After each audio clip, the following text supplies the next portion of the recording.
প্রিয় শিক্ষার্থী বন্ধুরা, অনেকে আমাকে কমেন্ট বক্সে কমেন্ট করছো যে কিভাবে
ইংরেজিতে পূরণ করতে হবে।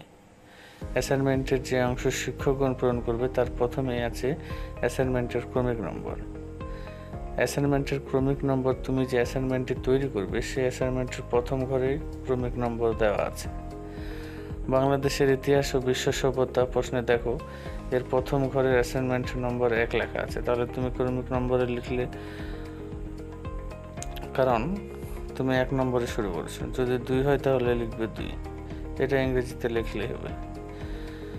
শিরোনাম, তুমি যদি সাপোজলি মনে করো বাংলাদেশের ইতিহাস ও বিশ্ব সভ্যতা, এটি এসএসসির অ্যাসাইনমেন্ট বা ভোকেশনালি যে কোনো একটা অ্যাসাইনমেন্ট লিখতে শুরু করলাম, সেক্ষেত্রে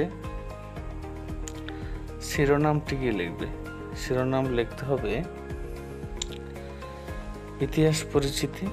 কাজেই তোমার শিরোনামের এই লেখাটি লিখতে হবে, কারণ ওখানে 2 রকমের লেখা থাকে, সেখান থেকে তোমাকে একটি লিখতে হবে। আচ্ছা, তারপরে আমাদেরকে লক্ষ্য রাখতে হবে বিষয় কোড ও বিষয়ের নাম। এটা তোমার অ্যাসাইনমেন্টের এবং তোমার রেজিস্ট্রেশন কার্ডে লেখা আছে। যদি সাপোজলি বইটা বাংলাদেশের ইতিহাস ও বিশ্ব সভ্যতা হয়, তাহলে বিষয় কোড লিখবে 153, এটা ইংরেজিতে লিখতে হবে। বিষয়ের নাম বাংলাদেশের ইতিহাস ও বিশ্ব সভ্যতা। শিক্ষা বোর্ডের নাম, এখানে শুধু জেলার নাম লিখবে না, যেমন ঢাকা শহর, যশোর শহর আছে এসব, বরং তুমি লিখবে Dhaka board, Jessore board, Rajshahi board, অথবা তোমার যদি ভোকেশনাল হয় তাহলে টেকনিক্যাল বোর্ড, এইভাবে লিখতে হবে। রেজিস্ট্রেশন নম্বর, এটা তোমার এসএসসি রেজিস্ট্রেশনের কার্ড দেখে খুব সতর্কতার সহিত লিখবে, যে কোনো প্রকার ভুল না হয়। তোমার জিএসসি রেজিস্ট্রেশন দেখে লিখলে হবে, কারণ জিএসসি এবং এসএসসি একই রেজিস্ট্রেশন নম্বর, এটাই ইংরেজিতে লিখবে। আর তুমি যদি ভোকেশনালের হও, তাহলে ভোকেশনালে তোমাকে এসএসসির যে অ্যাডমিট কার্ড দেওয়া হয়েছে ক্লাস 9-এ, সেটি ফলো করে লিখলেই চলবে। কারণ তুমি আবার জিএসসিটা লিখলে কিন্তু চলবে না, কারণ জিএসসির সাথে এসএসসির সম্পর্ক নেই। অনেকে ক্লাস 8 পাস করে ভোকেশনালে ভর্তি হয়। আচ্ছা, শিক্ষার্থীর নাম, তোমার রেজিস্ট্রেশন কার্ড দেখে তোমার নাম লিখবে। রেজিস্ট্রেশন কার্ডে যেভাবে তোমার নামের বানান লেখা আছে ঠিক সেভাবে লিখবে, এটাও ইংরেজি থেকে লিখতে হবে। পিতার নাম, তোমার রেজিস্ট্রেশন কার্ড দেখে পিতার নাম লিখবে। রেজিস্ট্রেশন কার্ডে যেভাবে নামের বানান লেখা আছে ঠিক সেভাবে লিখবে।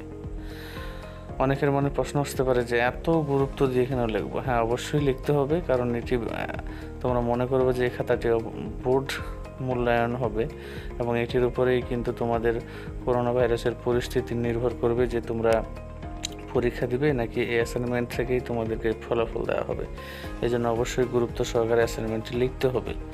আচ্ছা, তারপর পিতার নাম মাতার নাম এভাবে লিখলে সবগুলো ইংরেজি থেকে লিখবো। কভার পেজের তোমার শেষ কাজ, আর কোথাও তোমার হাত দেওয়ার প্রয়োজন নেই। আচ্ছা, কীভাবে অ্যাসাইনমেন্ট লেখা শুরু করব? এবার আসো, A4 সাইজ পেজ নিয়ে পেন্সিল দিয়ে সুন্দর করে মার্জিন করে ফেলি। কালো বল পেন কলম দিয়ে লেখা শুরু করি। অ্যাসাইনমেন্ট 1 লিখে নিচে প্রথমে ক শেষ করে তারপর খ তারপরে গ, ধারাবাহিকভাবে আমরা পেজের এক পাশে লিখি। আর যদি ভোকেশনাল হয় তাহলে তোমাদেরকে তোমাদের অ্যাসাইনমেন্টের নাম এবং 4টি বিষয় যদি লিখতে বলে বা 3টি বিষয় লিখতে বলে তাহলে প্রত্যেকটি বিষয়ের হেডলাইন দিব। হেডলাইনটির নিচে সুন্দর করে একটা আন্ডারলাইন করব, সেটির নিচে আমরা লিখতে শুরু করব মূল বডিটা। আচ্ছা, এবার এখানে দেখো, অ্যাসাইনমেন্টের উত্তর লেখার ক্ষেত্রে কালো বল পয়েন্ট ছাড়া অন্য কোনো কালারিং পেন ব্যবহার করা না করাই ভালো। লেখা শেষ হলে পূরণ করার কভার পেজের সাথে এই লেখাগুলো পিন আপ করে নাও। তোমার একটা অ্যাসাইনমেন্টের কাজ শেষ হয়ে গেল। এভাবে অ্যাসাইনমেন্টগুলো তৈরি করবে। তো প্রিয় শিক্ষার্থী বন্ধুরা, অ্যাসাইনমেন্ট বিষয়ে আরও কোনো কিছু জানার থাকলে অবশ্যই কমেন্ট বক্সে কমেন্ট করবে এবং পরবর্তী অ্যাসাইনমেন্টগুলো পেতে অ্যাসাইনমেন্টের নাম লিখে অবশ্যই কমেন্ট বক্সে আমাকে জানাবে। আর পরিশেষে আরেকটি কথা তোমাদেরকে বলে দিই, পরবর্তী অ্যাসাইনমেন্টগুলো সবার আগে পেতে অবশ্যই চ্যানেলটি সাবস্ক্রাইব করে রাখবে, কারণ তোমাদের অ্যাসাইনমেন্ট স্থগিত করা হয়েছে।